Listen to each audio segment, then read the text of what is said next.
Hello, this is Colonel 75, and in this video I want to do a review of the Canopus ADVC-55 video converter.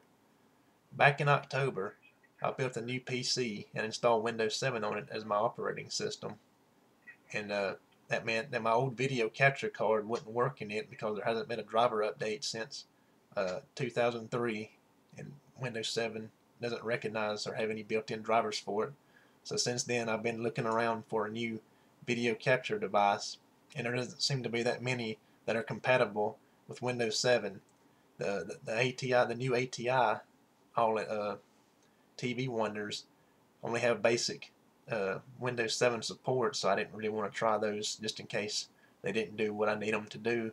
And I've seen a few, like one from K-World that would it's a USB capture device, but a lot of reviews I've read about it say that the sound, there's issues with the sound getting out of sync with the video.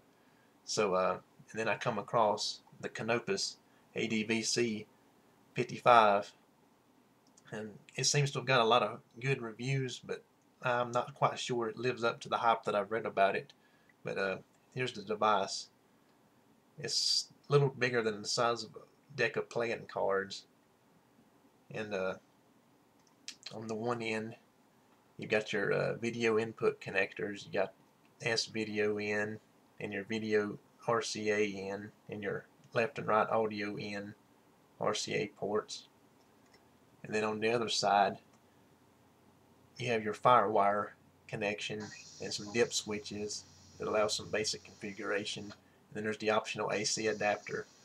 Now the unit draws the power from the FireWire port as long as you have a 6-pin FireWire cable on your computer. So if you have a laptop with a 4-pin FireWire connection, you're going to need the adapter.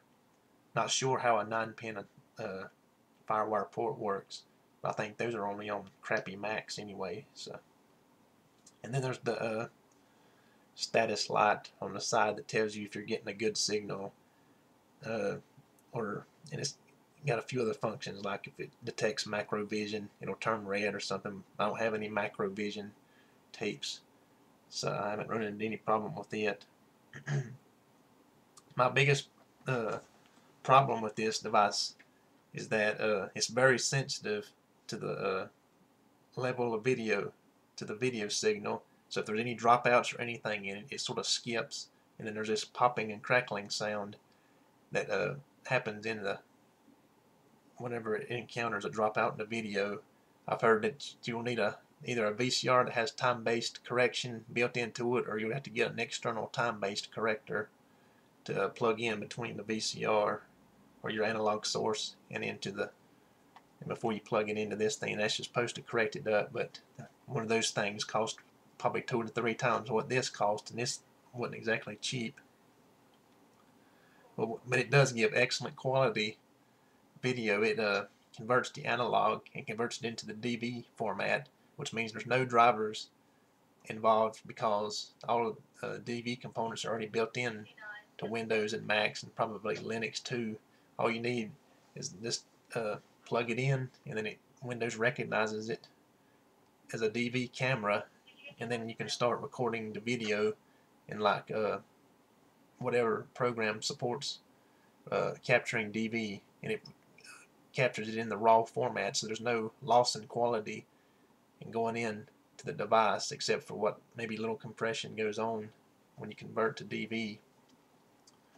And I've already converted one of my tapes to a DVD, the Tornadoes to Entity. I converted to DVD, and at first I was dumb enough to use Windows Live Movie Maker to edit the video, and that was a mistake, because when you go from Windows Live Movie Maker into Windows DVD Maker, it saves it as a WMV first and introduces compression artifacts to it, and then when DVD Movie Maker converts it into a DVD to burn it, it just compounds the problem, and so the quality wasn't that good. Plus, it converts into 720 by 480 video at 4:3 aspect ratio, and Movie Maker squished in the sides of it, trying to turn it into a square pixel format.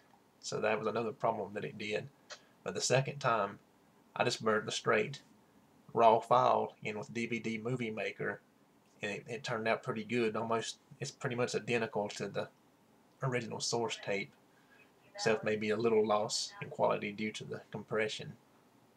Now I'm going to show you some examples here of the video capture quality.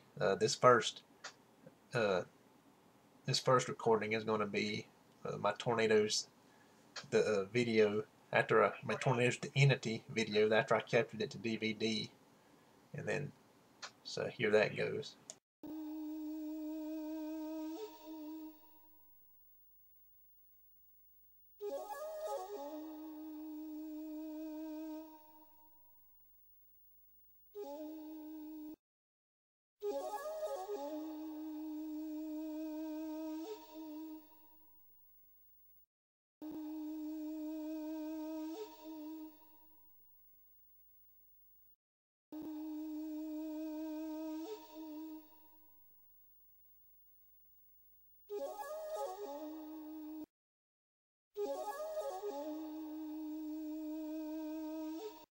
On a tornado intensity scale of F0, the weakest, to F6, the inconceivable, it was classified F5, incredible.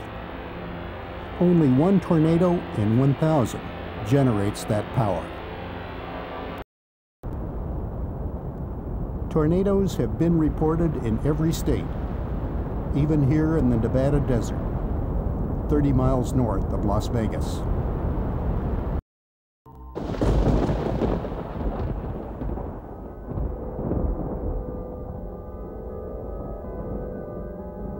The Lindsborg tornado generated winds between below it. The tornado is the tip of the massive violent storm above it. But as it moves, it consumes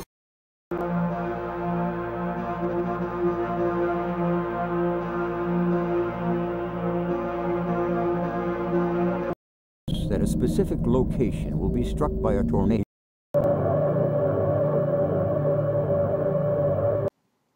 I captured that clip using Windows Media Player and Fraps, and I don't think Media Player de-interlaced that video properly, so it may look funny on YouTube. And but it looks, when you watch it on TV with a DVD player, it looks pretty much identical to the original source tape, except for maybe a little loss of detail due to the MPEG-2 compression that's found in DVDs. This next clip is what I captured from a Hollywood movie, and it doesn't have any macrovision in it, so that's why I was able to capture it without any problem. So here that goes.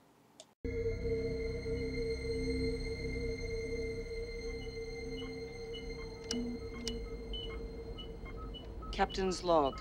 Stardate 8130.3. Starship Enterprise on training mission to Gamma Hydra, Section 14. Coordinates 2287-4. Approaching neutral zone. All systems normal and functioning. Leaving Section 14 for Section 15. Stand by. Project parabolic course to avoid entering neutral zone. I also wanted to show you a quick clip of what happens to when this video signal has problems. This next clip comes from Day of the Killer Tornadoes. This tape's about over 13 years old now, and there's some spots in it that are pretty worn out that can always mess up when it plays. And so you'll notice that it skips, and there's some crackling and popping sound whenever that happens. Touchdown now. It's just up here, right out our window. Right outside your window? God, yes. Well, I'll give any words of wisdom. You just hang right in there, honey. Now I want to show you what it looks like to capture a Nintendo 64, which basically outputs at 320 by 240. I think it does a decent quality job, except that it wants to double the pixel size, so you get blocky results. But if you save, when you save the file in a video editing program, save it as progressive, it just basically dumps the second field and then basically resizes the 320 by 240 up, and you'll get a smoother result like you'll see here.